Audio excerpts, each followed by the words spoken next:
Okay. So usually the speaking test will start with asking your name and asking for an ID proof, which will be your passport. So once you have shared your passport and got it back, then the questions will begin. Yeah. So we will begin straight away from the questions.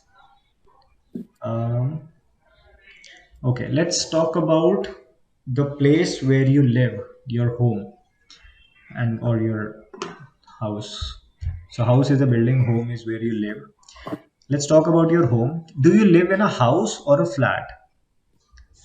I live in a house which is a single story 3 BHK apartment with a large hall Hmm.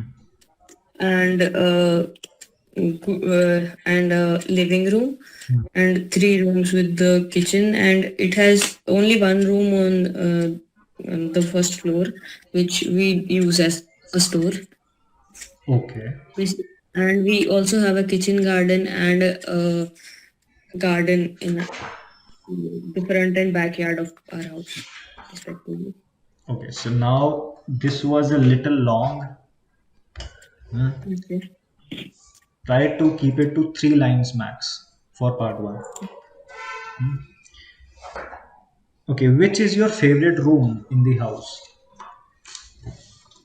It is the room.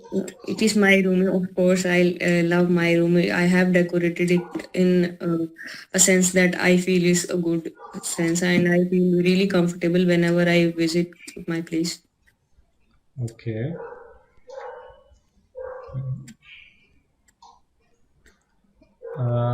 So what kind of decorations have you added to your room to make it look nice?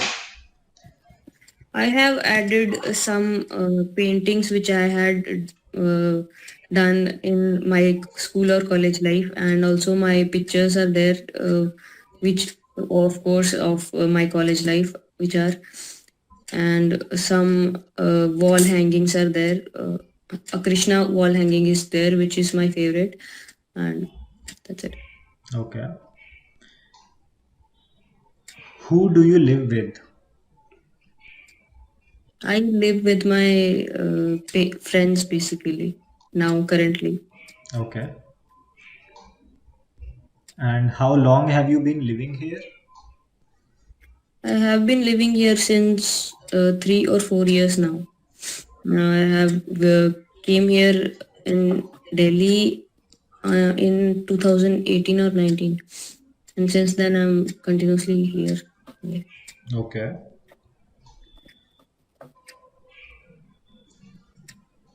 Do you like the locality where you live?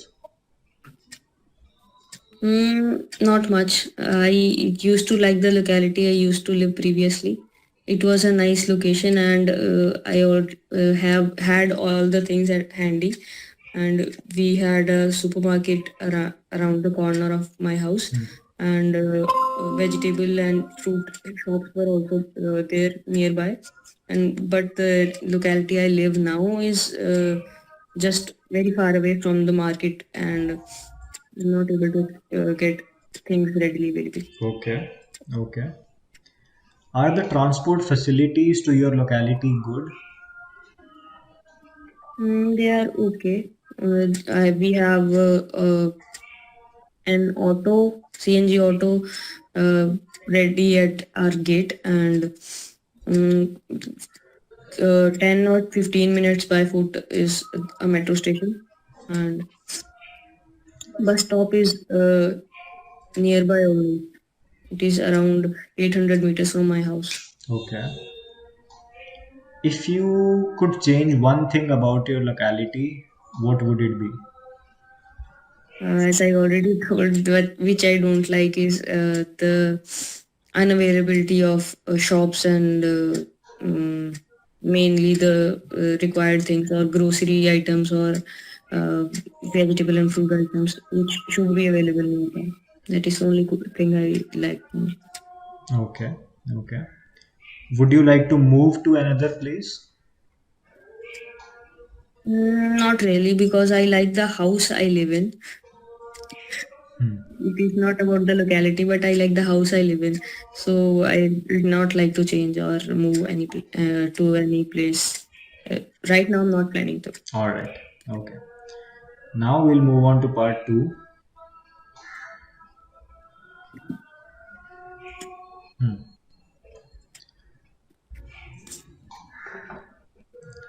So this is your cue card. You get 1 minute to prepare your notes.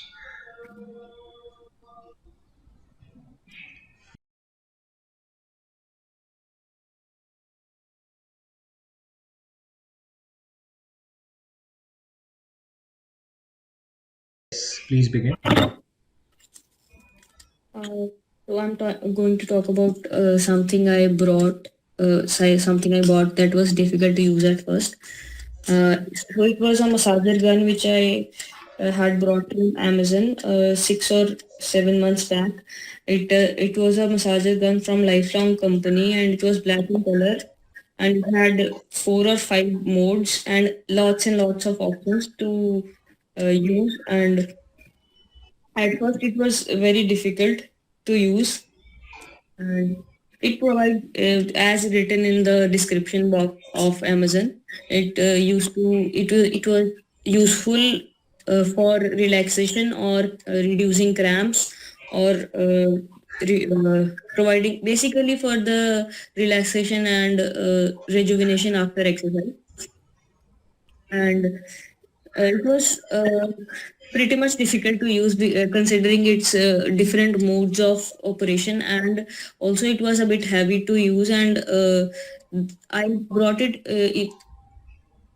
I, especially for my backache. I couldn't notice that I will not be able to use it alone on my own when so no one is available at my home. I'll not be able to use it.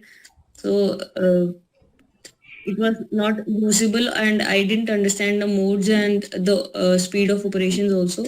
And it has multiple attachments, or the massager heads were different for different parts, and I couldn't get it how to and attach and detach the attachments, how to which part to use, which attachment to use at which part. So it was quite difficult to use, and I was very matlab, exhausted at that point of time, that I cannot use it, and I kept it aside for 3 4 months. And then my friend came and she taught me how to use it, and she taught me different attachments are used for different sites, and how different speeds differ, and how they provide you relaxation.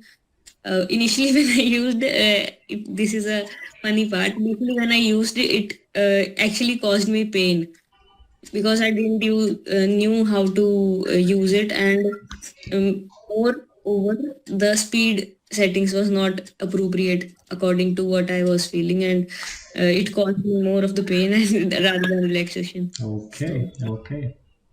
All right. So we went a little over the time limit, but I think you covered everything. You added some things which were also not in the questions, which is a good thing so that you don't run out of ideas. So great. Now we'll move on to the follow up questions.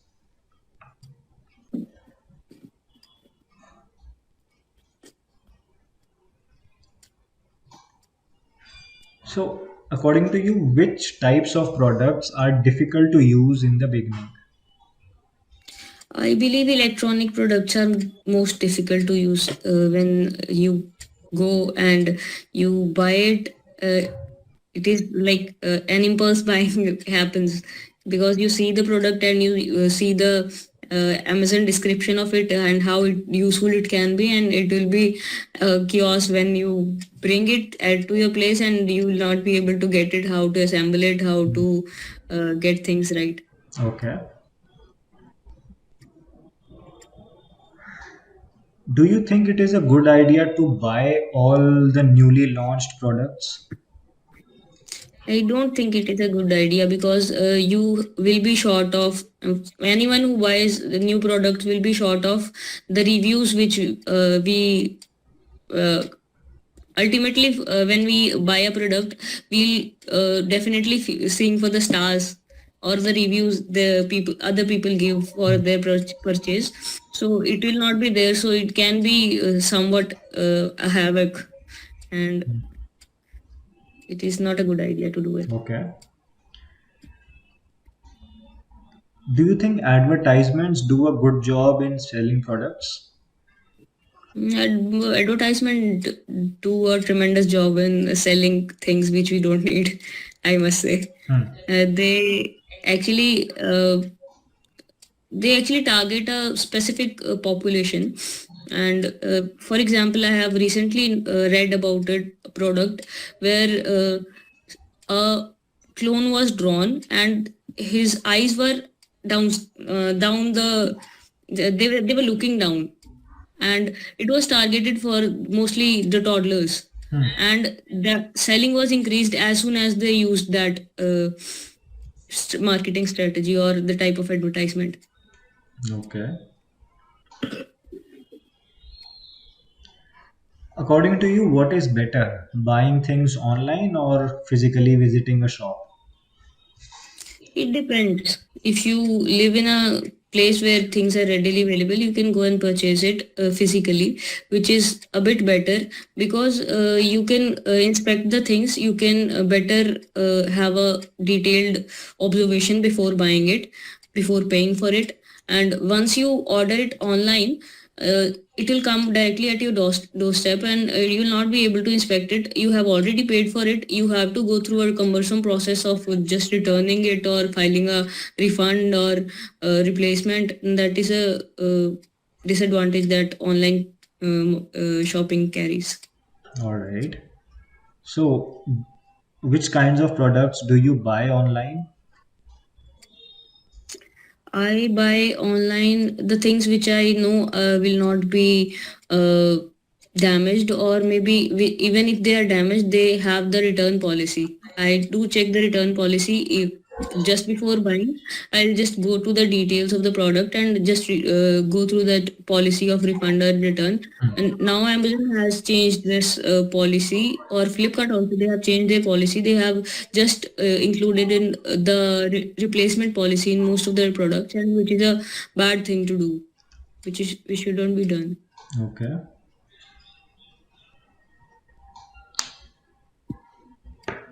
What do you think of those people who buy expensive things only to show off? I think they are spending their income just to impress the people they don't like, and that is not the whole point of life. Feel you should be feeding your family, you should be happy in yourself rather than showing off is not a healthy habit to do. You'll be spending whole of your income, you'll be taking more of loans and showing off. That is a bad idea, I feel. Okay, okay, all right. So that's the end of your speaking test. Well done. So I have only a few observations. Now, I think the last part went well. Like, there wasn't any blunder committed as such, but a few minor errors. For example, there was a little problem with the grammar. You said didn't knew at one place, and when you It were should be didn't know, right? didn't know. Yeah. And I am doing this mistake since a long time now, Okay. and people I know, like my brother and my sister, my cousin, they have they have pointed me out, but I'm not able to improve at this point. Didn't I used didn't, and then I used the Past past tense of tense. no. So, see, there are two ways to deal with it. You can either avoid using it if you can't tackle the problem, but I think a better You way can't would be avoid to, using it as a whole. When I'm in a flow, I'll be using it. yeah. So Um, then maybe decreasing your speed a little, just a little, so I that think that can help, right? yes, that can help. Right now the speed is fine, but even if you reduce it only a few notches, and you are able to read through or understand each and every sentence before you speak it, then these errors can be taken care of. Yeah. Okay. And there was a small pause when you were describing the doll looking downwards. Hmm. Yeah, so that could have been avoided. And I also felt or heard you using the word just a few times in the same answer, where you were talking about the return policies of Amazon and Flipkart. So you used the word just as a filler several times. So that was a minor issue. Yeah. So the sentence structure does get damaged a lot of times when you are, going on in your flow, when you are saying the answers. But a little more awareness. You should keep your flow on, but maybe reduces the speed a little bit. Let's see how it helps us. Okay. Yeah. All right. So I'll see you tomorrow then. Okay. Yeah. Thank you. Bye.